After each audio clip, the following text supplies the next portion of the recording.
नमस्कार आप सभी को। मेरा नाम है अशोक बी यादव एडवोकेट और मैं आप सभी के लिए लीगल एडवाइस पर वीडियोस अपलोड करता हूं, जो कि आप सब लोग उसको लाइक करते हैं, पसंद करते हैं, शेयर करते हैं और सब्सक्राइब भी करते हैं। और अब तक अगर आपने इस चैनल को सब्सक्राइब नहीं किया तो तुरंत कर लीजिए, ताकि आने वाले टाइम में आपके लिए नई जानकारी मिल सके और आप ऐसी ही जानकारी को अपने जीवन में इसका प्रयोग कर सकें। तो बहरहाल आज हम बात करते हैं कि जो पत्नियां जो हैं अपने पति के ऊपर सेक्शन 498A 125 CRPC और डीवी 12 डीवी एक्ट के तहत कई प्रकार के मुकदमे कर देती हैं, उन मुकदमों का भविष्य क्या होता है, फ्यूचर क्या होता है, किस तरीके से ये जो कोर्ट है वो आपके ऊपर रिएक्ट करेंगे, किस तरीके से आप इन चीज़ों से बचेंगे, भविष्य में होगा क्या, किस तरीके की चीज़ें आपके सामने आएंगी। क्योंकि बहुत सारे ऐसे पति हैं जो कभी डीवी के बारे में परेशान रहते हैं कि सर डीवी का केस कर दिया, ये तो बहुत मेरे पे परेशानी कर देगा। फिर 125 जो सीआरपीसी है उसका केस हो जाता है, वो आपके ऊपर कहते हैं कि सर ये तो मेरे को मेंटेनेंस देना पड़ेगा। या फिर सेक्शन 498 का केस होता है आपके ऊपर, तो आप कहते हैं सर कहीं जेल ना जाना पड़े। तो ऐसे कई प्रकार के सवाल आपके मन में आते हैं। उन सभी सवालों का जवाब जो है मैं आप आज उम्मीद करूंगा कि आज मैं इस वीडियो में पूरा आपको दे सकूं किसी प्रकार से। लेकिन जो पति जो है वो इस तरीके के अगर केसेस में फंस गए हैं, तो आज आप ये वीडियो पूरा देखिएगा, क्योंकि आप आज आपको बहुत बड़ा मोटिवेशन मिलेगा। और दूसरा कि जो आपके सर पे जो बोझ है कि हाय मेरे ऊपर इतने केस हो गए, मैं अब क्या करूं, जीऊं या क्या करूं, ना जीऊं। तो ऐसे समय पर जो है आपको बहुत जरूरी है कि आप इस वीडियो को देखें। हो सकता है कि आपको कहीं ना कहीं एक नई राह मिल जाए, एक नया रास्ता मिल जाए, अपने जीवन को मार्गदर्शित कर सकें आप। तो ऐसे समय पर आपको बहुत जरूरी है इस वीडियो को देखना। और साथ ही साथ में इस वीडियो के नीचे नीचे लाल रंग का बटन है, तुरंत प्रेस करिएगा इसको भी। मैं आपसे ये कहूंगा, क्योंकि और भी लोग इससे जागरूक होंगे। अब ये वीडियो जो है वो ट्रेंड में जाएगी, लोग पहुंचेंगे वहां तक, देख पाएंगे, तभी उनके पास जानकारी पहुंच पाएगी। वरना जानकारी से वंचित रह जाएंगे लोग और फिर वो कुछ गलत करने का अपने बारे में सोचेंगे कि हम कुछ ऐसा गलत कर लें जिसकी वजह से हम इस जीवन से मुक्त हो जाएं। लेकिन ऐसा बिल्कुल भी आपको नहीं करना है। मैं आपको आज पूरा ये सेक्शन 498A मेंटेनेंस 125 सीआरपीसी और डीबी एक्ट की जो है उसके तहत क्या क्या आपके पास ऊपर हो सकता है, मैं आपको पूरा प्रक्रिया बताऊंगा। जितना हो सकता है उतना मैं आपको बताऊंगा, लेकिन कहीं बीच में कहीं भूल जाऊं मैं और मैं आपको नहीं बता पाऊं तो आप नीचे कमेंट सेक्शन में भी आप हमसे पूछ सकते हैं। और उसकी ज्यादा इंपॉर्टेंट कोई नॉलेज लेनी है हमसे और कुछ भी जानकारी लेनी, लीगल एडवाइस हमें लेनी है, तो आप हमारे दिए हुए नंबर पर भी संपर्क हमसे कर सकते हैं। तो सबसे बात करते हैं सबसे पहले सेक्शन 498A। पत्नियां जो है भी, पति पत्नी के बीच में कोई भी विवाद हुआ, लड़ाई झगड़ा मारपीट किसी प्रकार की कोई भी चीजें हुई, पत्नी अगर मायके चली गई तो अब वो उसके पास एक ही रास्ता है कि वो 498A का सेक्शन 498A का केस करे आपके ऊपर। और आपको तो पार्टी बनाए बनाए आपके साथ में जो भी आपके संबंधी हैं, जो भी आपके क्लोज हैं, जो आपके मदर फादर ब्रदर सिस्टर और जो भी आपके हैं, उन सभी लोगों को उस केस में रजिस्टर करा देती है, चाहे उनका रोल हो या फिर ना हो, उससे कोई मतलब नहीं है। जिसने भी उसमें जो आपके सब जो आप मतलब पति जो है उसके रिश्तेदार हैं, उन सभी को उसमें लिखवा देगी। अब तो इसका इतना इफेक्ट नहीं पड़ता है, क्योंकि अब जो है सेक्शन 498 एक कानून जो बनी है वो महिलाओं को बचाने के लिए बनी थी। यानी कि महिलाएं जो है वो पति के द्वारा या पति के परिवार के द्वारा किसी प्रकार से उनके ऊपर क्रूअल्टी ना हो, इस वजह से ये बनाया गया था कानून। लेकिन आज वो क्रूअल्टी बचने नहीं, क्रूअल्टी करने के आधार पर बन गया है। मतलब क्रूअल्टी के ही आधार पर क्रूअल्टी अब उनके साथ नहीं हो रही, बल्कि वो पति के ऊपर क्रूअल्टी कर रही है, पति के परिवार के ऊपर, जिनका कोई लेने देने नहीं है।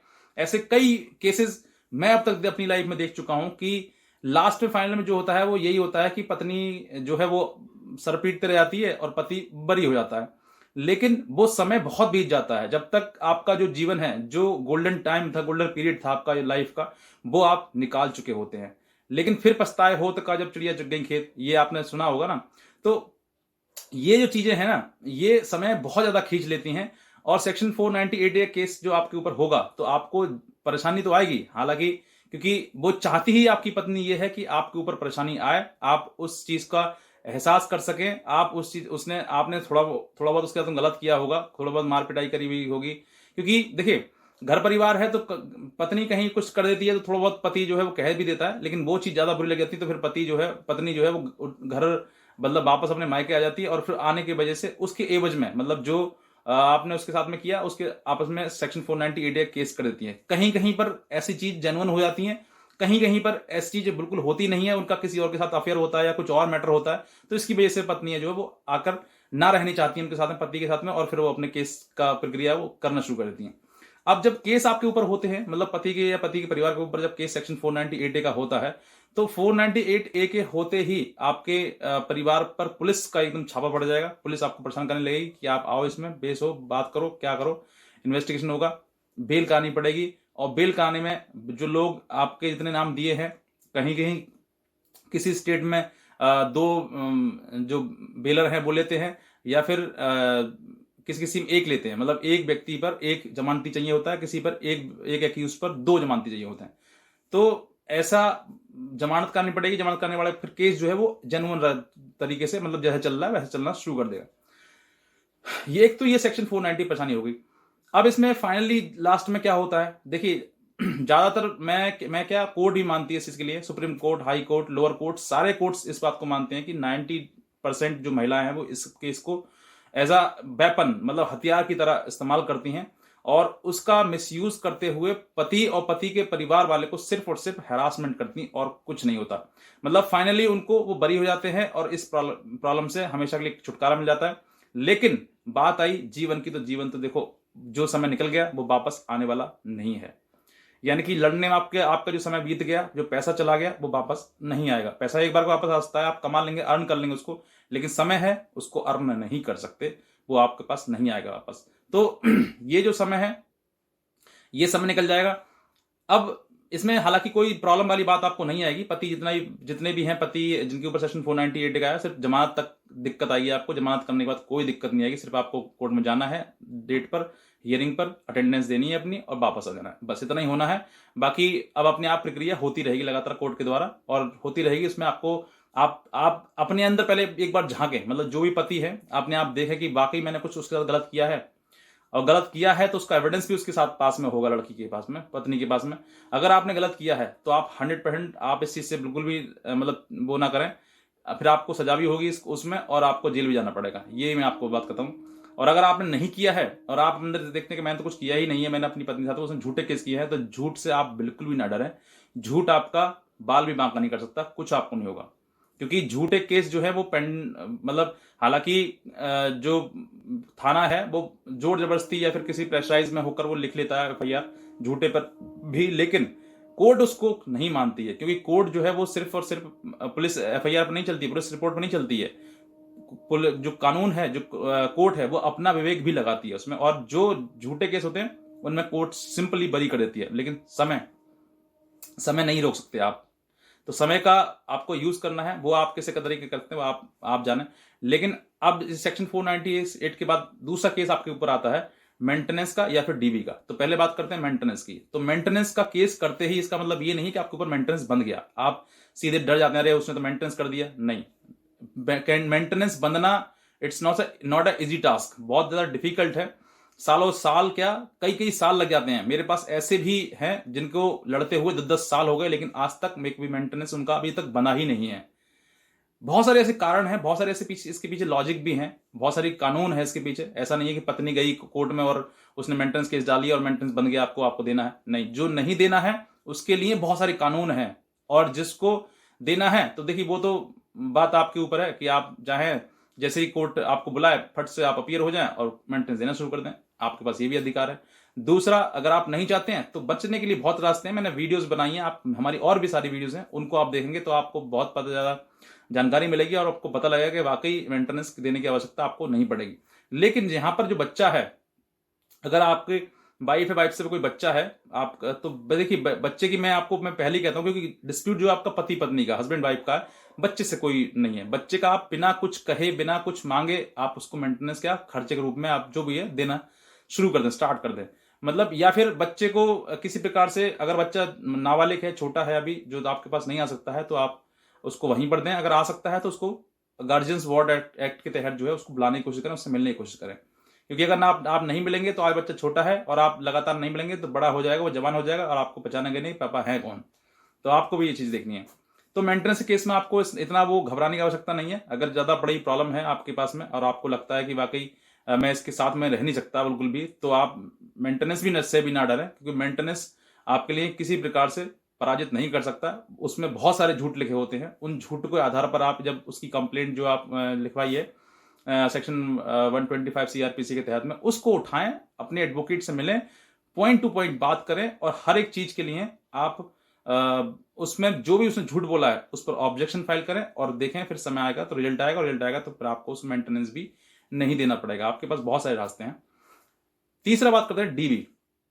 डीबी में भी ऐसे होता है कि आपके पास वो डीबी कंप्लेंट करती है फाइल, आपकी पत्नी है, उसके बाद जो है आपके पास सम्मन आता है, नोटिस आता है आपको, और उसके बाद जो है फिर उसमें प्रक्रिया स्टार्ट होती है। फिर भी आपको डर लगने लगता है कि सर अब मेंटेनेंस मुझे डीबी में मुझे अपीयर होना पड़ेगा, जाना पड़ेगा वहां पर, वहां से मुझे उसने भी मुझसे खर्चे मांगे, रहने का रेंट मांगा है मुझसे, दवाई के और कई चीज़ों की प्रकार के मुझसे पैसे मांगे हैं, मैं कहाँ से दूंगा। तो आप इसमें भी सोचकर डर जाते हैं। हालांकि आपको यहाँ डरना नहीं है। केस फाइल करना और केस को लड़ना और अंतिम निर्णय तक ले जाना बहुत बड़ी बात है अपने आप में, क्योंकि कोर्ट को भी ये मालूम है कि पत्नी सिर्फ और सिर्फ पति को हरासमेंट करने के लिए, पति के परिवार को हरासमेंट करने के लिए ही केस फाइल करती है। और एक समय ऐसा आता है जब ये तीनों केस पढ़ जाते हैं, पढ़ने के बाद एक कंक्लूजन समय ऐसा आता है कि पत्नी खुद मतलब कहते हैं ना कि जो दूसरे को दुख देता है ना, वो खुद भी सुखी नहीं रहता है, वो भी दुखी हो जाता है। कोर्ट जाते जाते चप्पलें घिस जाती हैं, परेशान हो जाता है कि हर बार डेट पर डेट मिल जाती है, काम कुछ होता नहीं है। तो 3 केस चलना, ये तो 3 है, कुछ महिलाएं 4 भी कर देती हैं, 406 का भी कर देती हैं उनको कि स्त्री धन मुझे वापस दिया जाए, ऐसा भी कर देती हैं। तो 4 केस करना या 3 केस करना, चलाना बहुत मुश्किल है इसके लिए, क्योंकि उसका इतना पैसा, वहां से वो पैसा कहां से आएगा कि जो लगाना है, क्योंकि वकील भी अपनी फीस लेगा, कोर्ट भी अपनी फीस लेता है, कोर्ट में भी पैसे लगते हैं, तो वो पैसे वगैरह कहां से आएंगे। तो ये जब चीजें हैं जो हैं वो आपको एकदम से, आप ये ना सोचें कि अब मेरे पे 3 केस आ गए, मैं तो बहुत बड़ा क्रिमिनल हो गया। आप क्रिमिनल नहीं हुए, आपके ऊपर तो बेवजह झूठे केस लगाए गए हैं। तो उन केसों को आपको लड़ना भी है और थोड़ा सा अपने आप पेशेंस रखा है। एक समय ऐसा आएगा कि आप बिल्कुल न्यूट्रल हो जाएंगे, सारे केस आपके खत्म हो जाएंगे, लेकिन आपको थोड़ा पेशेंस रखना है। मैं आपको ऐसे ही बताऊंगा कि जे अभी मतलब मेरे पास ही कॉल आया था, जो हमारे सब्सक्राइबर हैं, उन्होंने बताया सर मुझे 20 साल हो गए और पत्नी जो है वो अपने मायके में रह रही है, और 20 साल मतलब मैंने कई बार कोशिश करा उसको, लेकिन उसने आने से बिल्कुल इनकार कर दिया, और वो जो है उसने केस सारे कर दिए। तो मेंटेनेंस वगैरह मुझसे मांगा गया, मैंने मेंटेनेंस देने को बिल्कुल मना कर दिया, मैंने कहा मुझे जेल भेज दो, लेकिन मैं मेंटेनेंस नहीं दूंगा। और वो इस बात वजह से वो है वो जेल में 20 दिन रह के भी आए, और उसके बाद फिर छोड़ दिया। और फिर उसके बाद वो मेंटेनेंस में उनको कह रहे, फिर मैं उसके बाद कोर्ट में गया ही नहीं, ना कोर्ट ने मुझे कोई सम्मन भेजा, ना कोई नोटिस भेजा, और फिर उसके बाद क्या हुआ क्या नहीं हुआ मुझे मालूम ही नहीं। तो ये जो चीजें हैं, ये एक समय ऐसा आता है कि आपको वो उन सब चीजों से आप वरी हो जाएंगे, परेशान होते होते, क्योंकि आप भी परेशान होंगे और पत्नी भी परेशान होगी। परेशानी तो दोनों की आनी है, लेकिन यहां पर जो है अगर आप ये सोच लें कि एक दूसरे को परेशानी ना दें, मान लीजिए मैं कहता हूं कि पत्नी को कुछ उल्टा सीधा बोल दिया, बुरा भला बोल दिया, और पति या फिर पति को किसने बोल दिया, मैं छोटी बता रहा हूं, अगर बात बड़ी है यानी कि कहीं किसी का फिजिकल रिलेशनशिप है या कोई किसी के साथ में गलत अफेयर है, तो फिर मैटर नहीं सॉल्व होने वाला। लेकिन अगर छोटी मोटी बातें हैं तो उनको आप समझाएं, एक दूसरे को बैठा के एक दूसरे के साथ में मिलकर बात करें। परिवार के द्वारा कर सकते हैं, परिवार के द्वारा करें, आपस में हो सकता है तो आपस में करें, लेकिन इन केसेस को डालकर आप अपना समय, पैसा और अपने मान सम्मान खोने के सिवा आप कुछ नहीं करेंगे। मैं पत्नी को भी कह रहा हूं और ये पतियों के भी कह रहा हूं बात, कि आप सिर्फ और सिर्फ ये समय बर्बाद करोगे और पैसा बर्बाद करेंगे, और जो चीजें, जो समय की बर्बादी हो रही है, जा रही है, वो वापस नहीं आने वाला। आप अपने आप के साथ साथ में अपने दोनों पति पत्नी, आप तो परेशान होंगे, साथ में आप दोनों के पेरेंट्स, परिवार, लड़के का परिवार हो या फिर लड़की का परिवार हो, टेंशन टेंशन टेंशन बहुत रहती है। बहुत ज्यादा इंसान जो है वो पैनिक हो जाता है कि अब समझो तो सब करूं तो करूं क्या। तो ऐसे चीजों को मैंने आपको एक सोचा है कि आपको एक थोड़ा सा एक दोनों के ही लिए है, ये पत्नी के लिए भी है, पति के लिए भी है, कि आप दोनों समझ सकें कि वाकई इन सब केसों का भविष्य क्या है। तो भविष्य इन केसों का कुछ नहीं है, बर्बाद आपका होना है, भविष्य खराब आपका होना है। तो आप अगर एक दूसरे के साथ रहना नहीं चाहते हैं तो आज ही अलग होने का निर्णय करें, और अगर रहना चाहते हैं तो आज ही एक दूसरे के साथ रहने का निर्णय करें। लेकिन केस के चक्कर में लटके रहना तो फिर वो बेकार है, गलत है आपके लिए। आप ये सोचें कि हमें मतलब कोई ऐसा व्यक्ति आएगा जो हमको एकदम से इसकी गलतियों को मानते हुए, माफी मांगते हुए हमसे कुछ कहेगा, ऐसा कुछ नहीं है। एक दूसरे को आपको या फिर माफ करना पड़ेगा या फिर गलतियों को स्वीकार करना पड़ेगा। तो स्वीकार कर लें और माफी मांग लें एक दूसरे के साथ में, कोई बड़ी बात, बुरी बात नहीं है। पति पत्नी का है और पत्नी पति की है, तो दोनों को एक दूसरे के साथ में रहकर अपने जीवन को आगे बढ़ाएं, कोर्ट केस कचहरी के आपस में ना बढ़कर अपना जीवन बेहतर बनाएं। तो बस मैं इतना कहना चाहूंगा। बाकी अगर आपको ये वीडियो अच्छी लगी है, जानकारी अच्छी लगी है, तो आप जरूर नीचे लाल रंग का बटन दबाइएगा और दूसरे लोगों के साथ भी इस वीडियो को शेयर करिएगा। तो बस मैं इतना कहना चाहूंगा। बाकी आज की वीडियो देखने के लिए आप सभी का बहुत बहुत धन्यवाद।